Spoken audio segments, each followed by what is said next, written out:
Dia 19 de outubro. São Pedro de Alcântara, 1562. Aqueles que são de Cristo crucificaram a própria carne com seus vícios e concupiscências. Galileus, capítulo 5, versículo 24. Esta palavra de São Paulo tem admirável aplicação a São Pedro de Alcântara, cuja festa a igreja celebra no dia 19 de outubro. Filho de um jurisconsulto, Pedro nasceu em 1499 em Alcântara, na Espanha. Menino ainda, já dava sinais indubitáveis de futura santidade. De índole boa, manso, modesto e simples, era pelos companheiros apelidado de Santo.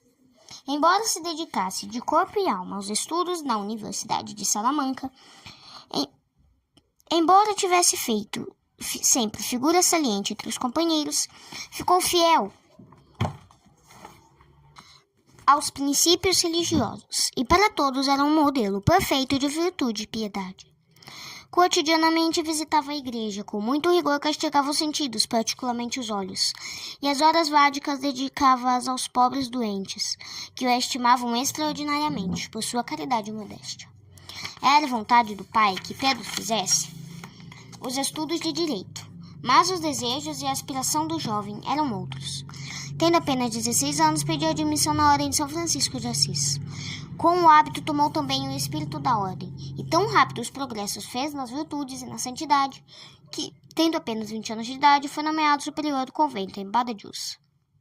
Sucessivamente ocupando os cargos de guardião e definitor, era para todos os confrades um modelo exemplaríssimo de perfeição monástica e no cumprimento de todos os deveres.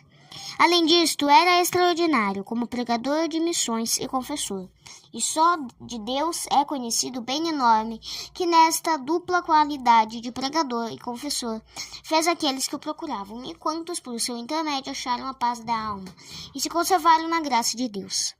Amável, condescente para com o próximo, era inexorável para consigo. Franciscano de espírito e por convicção, outras coisas não possuía a não ser um hábito velho e gasto, um breviário, um crucifixo tosco e um bastão. Não usava calçado nem chapéu. Cada terceiro dia jejuava, alimentando-se unicamente de um pouco de pão, água e legumes temperados com cinza. Ao sono dedicava apenas 2 horas, e ainda assim sentado numa cadeira ou encostado numa parede. Para sofrer ainda mais as inclemências do inverno, abria a janela do cubículo durante toda a noite. Se os confrades lhe pediam que moderasse um pouco o rigor das penitências, com um sorriso nos lábios respondia: fiz um contrato com meu corpo, pelo qual ele se comprometeu a sofrer muito durante esta vida, que é tão curta. Tomei o compromisso de proporcionar-lhe um repouso sem fim na eternidade. Assim viveu Pedro durante 40 anos, prestando neste longo tempo serviços muito mais relevantes à humanidade do que centenas daqueles que, passando vida regalada para a vida religiosa monástica, só têm desprezo ou um sorriso de irônica compaixão. A atividade deste pobre monge foi estupenda. Eleito provincial da ordem, Pedro visitou todos os conventos da mesma, confiados à sua jurisdição, e em todos introduziu a reforma, à mão de regra primitiva do fundador. Passados 3 anos, renunciou ao cargo e, com permissão do Papa, acompanhado de alguns frades, dirigiu-se ao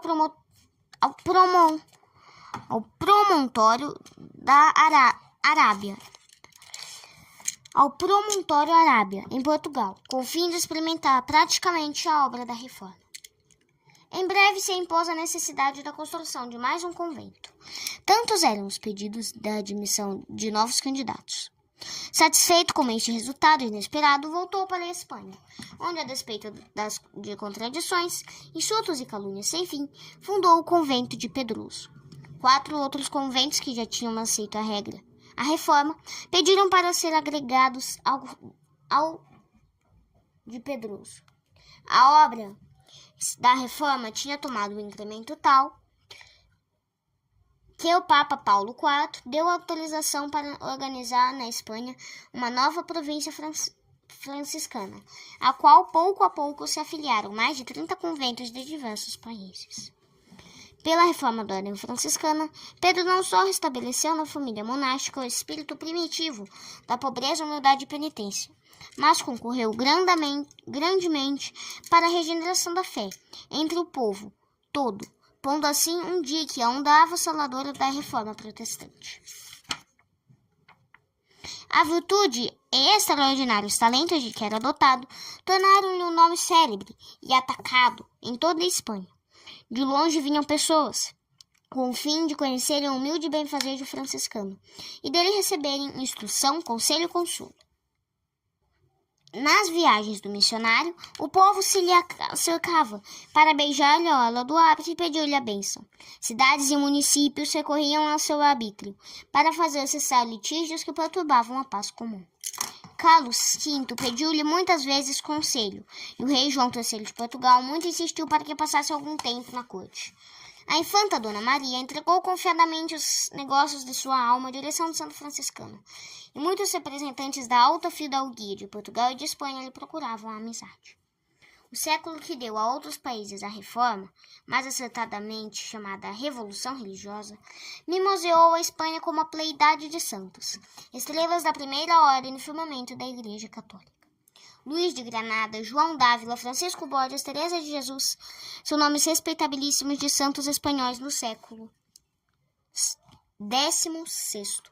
Com todos eles, São Pedro de Alcântara esteve em viva comunicação, e por muito tempo foi diretor espiritual da grande reformadora da Ordem do Carmo. A todo aquele que quer ser discípulo do Divino Mestre, como a este não faltaram, não lhe faltarão provações e sofrimentos de toda a espécie. Pedro de Alcântara desta regra não fez exceção, mas também experimentou as doçuras da cruz de Cristo e a verdade da palavra do salmista, que disse: melhor é um dia nos teus átrios, meu Deus, que milhares nas casas dos pecadores. Preferi estar abatido na casa de meu Deus, que morar nas tendas dos pecadores. Salmos, capítulo 83, versículo 11. Deus distinguiu seu fiel servo com muitos milagres e deu-lhe sinais evidentes de predileção. Pedro tinha 63 anos quando lhe foi revelada a hora da morte. Achando-se em viagem de visita canônica, foi acometido de uma doença mortal. Internado no hospital de Arenes, sofreu dores atrozes, as quais eram suavizadas pela visita frequente de Maria Santíssima, de São João e de outros santos. A febre causava-lhe uma sede tão grande que difícil era articular uma palavra. Irresistível era então a vontade de beber água. Tomando o copo com água na mão, levou-o à boca, mas olhando para o crucifixo, levanta para ele o copo e com um doce sorriso entregava-o ao enfermeiro, sem ter tomado uma só gota. Com uma devoção que comoveu todos os circunstantes, recebeu o santo viático. As últimas palavras que disse foram as do Salmo 121.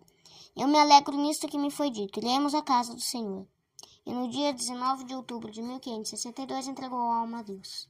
Santa Teresa, que nos seus escritos mais vezes com elogio se refere ao seu diretor espiritual, disse: ele morreu como viveu, isto é, santo. E por sua intercessão, adquiri muitas graças de Deus. Vi-o diversas vezes rodeado de grande glória, e a primeira vez me disse: ó bem-aventurada penitência que me fez alcançar uma glória tão sublime. O túmulo de Pedro de Alcântara é glorioso. Deus se dignou de comprovar com muitos milagres a santidade de seu servo, cujo nome por Clemente IX foi inscrito no catálogo dos santos da Igreja Católica. Reflexões. Ó feliz penitência que me mereceu tão grande glória, disse São Pedro a Santa Teresa, para animá-la na prática de mortificações. Já ouviste ou leste certa vez que uma só pessoa mundana, estendida sobre o leito da dor, já nas vascas da morte, tivesse exclamado: ó felizes prazeres do mundo, ó benditos bailes e teatros, quanto me fizestes gozar, que consolo não experimento agora, lembrando-me de tudo que me prodigalizastes de diversão? Como me sinto feliz de vós me lembrando. Já ouviste tal confissão? É certíssimo que não. Frequente é observar que pecadores públicos experimentam um vivo arrependimento por terem passado a existência a serviço do mundo. São Pedro fez um pacto com o corpo, ao qual não dava descanso nem prazer nesta vida. Faz uma aliança semelhante com teu corpo e diz-lhe que, primeiro, nunca lhe concederás um prazer sensual ilícito. Segundo, em hipótese alguma te afastarás do cumprimento dos teus deveres. Terceiro, não tomarás mais tempo para o repouso do que é necessário. Quarto, sempre observarás jejum e abstinência de preceito. Quinto, farás ainda outras penitências voluntárias, para reparar faltas cometidas no passado. Faz este pacto com teu corpo, e um dia, como São Pedro, poderás exclamar: Feliz penitência a que fiz, que tanta glória me alcançou.